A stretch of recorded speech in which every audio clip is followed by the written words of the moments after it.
Bueno, pues todo este contexto nos lleva nuevamente a preguntar y a plantear sobre lo que pasa en México en materia de violencia, de crimen organizado y todos estos elementos de los que hemos conversado en esta ocasión y en otras con el doctor Edgardo Buscaglia. Y bueno, pues Edgardo, nuevamente gracias que continuamos en esta charla. Esta masacre de jóvenes y estudiantes en Ciudad Juárez podría significar esta especie de detonador que en otros países, en otros contextos similares en términos de violencia y delincuencia a lo que vive México, significaron puntos de quiebre, significaron presión social que se tradujo en puntos de quiebre para la actuación de las autoridades y demás cuestiones que recompusieron de alguna manera realidades tan extremas como las que puede vivir hoy México en materia de violencia. Mira, la experiencia internacional es lo que a nosotros nos permite guiarnos sobre lo que se viene o no se viene en México. Obviamente todas las sociedades tienen sus diferencias, todas las culturas son diferentes, pero hay comunes denominadores en cómo opera la delincuencia organizada aquí y en todo el mundo. El objetivo de ellos y de ellas no es hacer guerra, no es estar peleándose entre ellos. Los grupos criminales pierden mucho dinero cuando se pelean entre ellos. El objetivo de ellos es consolidarse económicamente, lograr ventajas económicas en sus mercados, que en México tienen 22 tipos de mercados, delitos organizados, que como te dije muchas veces van desde trata y tráfico de seres humanos, piratería, contrabando, extorsión, secuestro, donde el tráfico de drogas es solamente uno de los 22 que nosotros estamos monitoreando, uno de los 22 delitos. Tenemos que pintar bien qué es este fenómeno antes de generar una estrategia.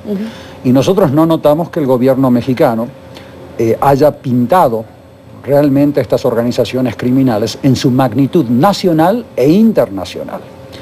Se dedican a 22 tipos de delitos de los 23 que monitoreamos mundialmente. La única excepción es tráfico de material radioactivo. Por lo demás, lo hacen. Todo. Están ubicados en el último conteo en 47 países, la mayor parte de Latinoamérica, por supuesto. Estos grupos criminales lo que quieren es consolidarse en los mercados y hacer su negocio ilícito sin guerras. Por lo tanto, se constituyen normalmente en una economía generando año tras año tras año réditos económicos cuantiosos, que en el caso mexicano se estima muy imperfectamente que llega al 40% del PIB mexicano. 40% del PIB. Cuando acumulas año tras año tras año en las décadas que estos grupos han venido operando en México, y ese dinero va a parar a las empresas legalmente constituidas en México y en los países aledaños, te das cuenta que llegan a establecer una presencia económica importantísima. Tenemos los sectores económicos más infiltrados en México, que obviamente incluye el sector turismo, el sector agropecuario, minero, construcción. Los fideicomisos en México no tienen una regulación apropiada de primer mundo, por lo tanto vas a ver una amplia penetración en fideicomisos. Entonces, cuando tú quieres combatir este fenómeno, cualquier ciudadana de a pie sabe que tienes que desarticularlos, destruirlos económicamente. Que tú estés persiguiendo físicamente al Chapito o al Chapazo o a Nacho Coronel o a quien sea, es una condición necesaria, pero lejos de ser suficiente para desarticular estos grupos. En esto el gobierno mexicano no ha estado haciendo nada. Y no solamente esta administración, las administraciones anteriores también están incluidas. Esto no es responsabilidad de una sola administración y de un solo partido. Estos grupos criminales se han constituido como parte de la sociedad y del Estado mexicano. Y se han expandido obviamente a otros países porque son delincuencia organizada internacional. Entonces, cuando uno habla de delincuencia organizada, la tienes que definir bien. Es parte del Estado y es parte del sector legal económico de las empresas, las que se constituyen como delincuencia organizada. No es la caricatura del Chapo Guzmán con sus pistoleros. Hay empresas legalmente constituidas que forman parte de estos grupos criminales, que le dan el apoyo logístico operativo de transporte, la capacidad para poder lavar patrimonialmente y proteger sus dineros, que es el fin último de cualquier organización criminal. Hay sectores del Estado trabajando para ellos, para estos grupos criminales, y eso no se ha combatido. Por lo tanto, que una administración diga que le vamos a hacer una guerra al narco, cosa que está mal también llamado porque es mucho más que narco. Delincuencia organizada. Delincuencia organizada, donde Miles de nuestras jóvenes y jóvenes son traficados, son vendidos como esclavos, de este y de otros países. Cuando uno dice que va a hacerle una guerra a estos grupos, es como hacerle una guerra a su propio Estado y a su propia sociedad.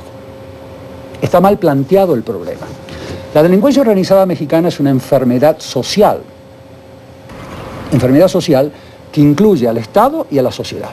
Por lo tanto, para tomar las medidas adecuadas para destruir, combatir estos grupos, tienen que tomarse medidas sociales, por ejemplo, darle alternativas de vida a los jóvenes, a las jóvenes que se deslizan como hormigas hacia pandillas, hacia grupos paramilitares.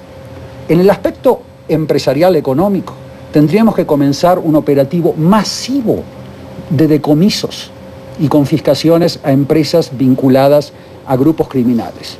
Lamentablemente, la ley de extinción de dominio que se aprobó el año pasado en México tiene tantas trabas, tantos problemas técnico-jurídicos que deberíamos pasarnos varios programas hablando de eso, que es imposible aplicarla adecuadamente.